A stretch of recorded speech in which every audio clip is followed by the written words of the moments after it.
I want to talk about more weird psychic phenomena or events and the influence of spirits in the material world or in the flow of events in the ordinary life, like material world.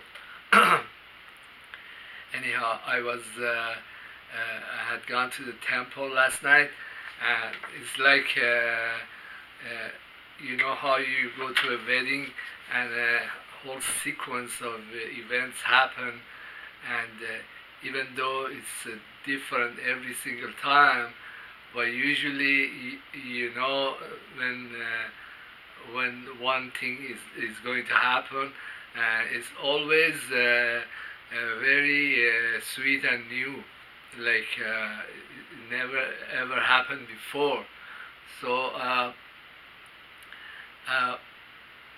when I came in and I sat down, and the whole atmosphere, the way I was feeling, is totally changed. It's like if you are a psychic, you meet really sweet and spiritual person, and you can tell by their aura, by the energies that come in. Hey, this person is different. There is a sweet ambience about them. Anyhow, this has happened before, but every time it happens in a different way. So, like, God has given me many times of communion, and it's always very beautiful. In the Sufi tradition, they depict this as like a love between two lovers, a guy and a girl. Like in the Sufi poetry, the poetry is like between Yusuf and Zuleikha, or between Layli and Majnun, or I don't know if the Westerners have this version, Romeo and Juliet. I think the Romeo and Juliet, the story is more like earthly, but it's just very sweet experience that God or the Spirit gives communion, and it's in the beginning. It's like well, in the Christian era, they depict the Lord as the Father, and the Son, and the Son being the Jesus, or whoever was receiving this communion, and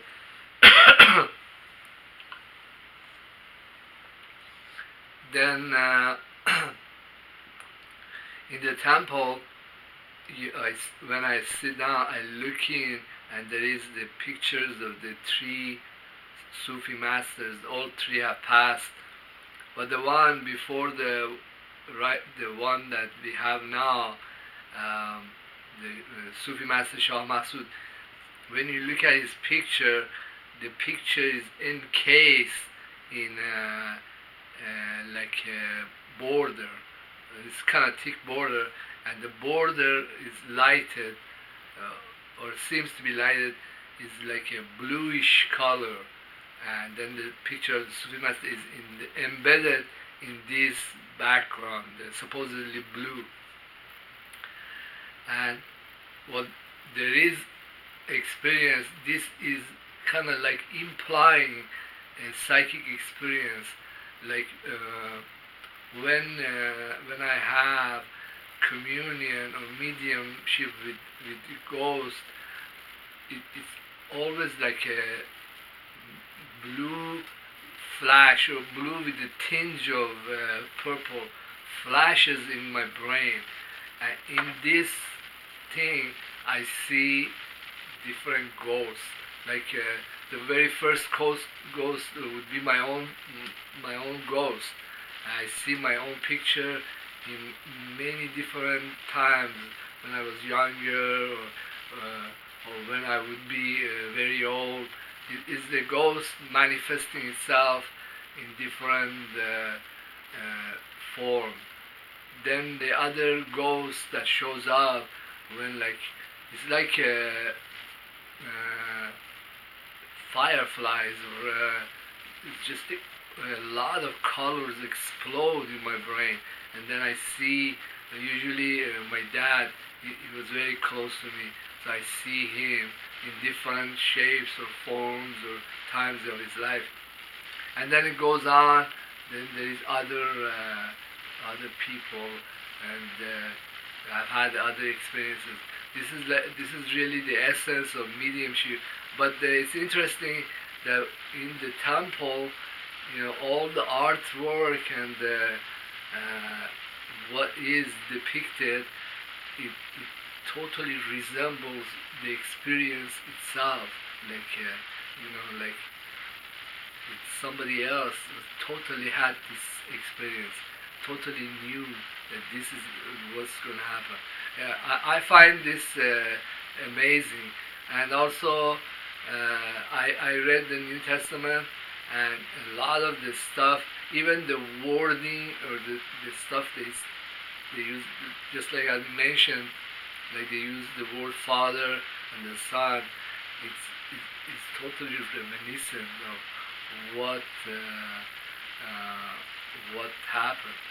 Anyhow, this went on, and after the jalasa or the meeting, then the experience fades away. It's like when you have the first shot of nice vodka, it kind of hits the mark, and then after a while, the effect runs away. There is no such feeling. Then your own ideology or your own thinking or your own concerns come up. Like my concern at the end of the jalasa or towards the end was my my complete failure with women, and how all my relationships completely fall apart, or my endless hostility and struggle with different ideologies or people who practice them. And, it's like you have this experience. It's like having sex, and then after you're done, then the effect kind of lingers, and then you gradually come back to your own self, how you are, or what concerns that you have. But then this whole thing shows that there is an outside influence. The spirit or God does come in, does say what she wants, and then you're left with your own self. But there is a saying in the Sufi circles that say, "Qam makhor, yar ba mast, harchi shod shod." Don't sorrow over things, because the real love is with us. And then who cares? The rest of it, I don't know what will happen or what might happen. But these whole things, and also the history that comes with it, shows that the spirits have an influence, and they do communicate, they do come in and say what they want, and they really pull on your string or your heartstring, no matter what you might think, what your ideology might be. And well, in the Sufi Masters School, his book, he has a book, it's called Az Janin Ta Janan, from infancy to paradise. It talks about how the real world is composed of layers or spiritual layers, and in each layer there are these beings or trans-dimensional beings, and they experiment with the new technologies, new music, new art, new sciences, and they filter it down. It comes down to lower level beings, and then we are at the very bottom. The material world is a temporary world of trials, but these inventions, these new developments, they come in, and the spirits, they induce these ideas into different people that are kind of sensitive to it or receptive.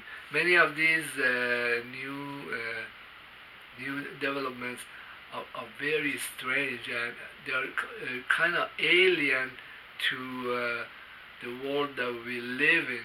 They are technologically or artistically, they don't belong here. But some people like me, they have a history of have affinity. Like I have affinity to Islamic Sufism, or I kind of like Christian thinking, and they are able, because there is a background in my head that, hey, there is something to this, and these ghosts, they are able to come in and induce these ideas, these sentiments, or even what will happen in the future in me, or in people who are very much similar.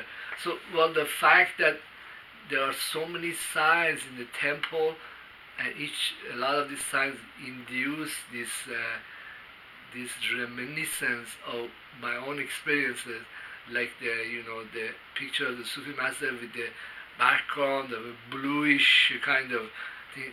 It just reminds me of the same thing, and it shows that this has been going on in humanity's history for a very long time, and we are not alone, and there is a connection, but sometimes it's so strange and unpredictable that you kind of miss over it. Well, thank you for being in my YouTube channel. Please subscribe. My stuff is very much research, and I challenge you to find this kind of materials, either prophecies or psychic experiences, or theories about quantum physics. I challenge you to find them, similar to them, in other YouTube channels. They are original ideas. Thank you very much.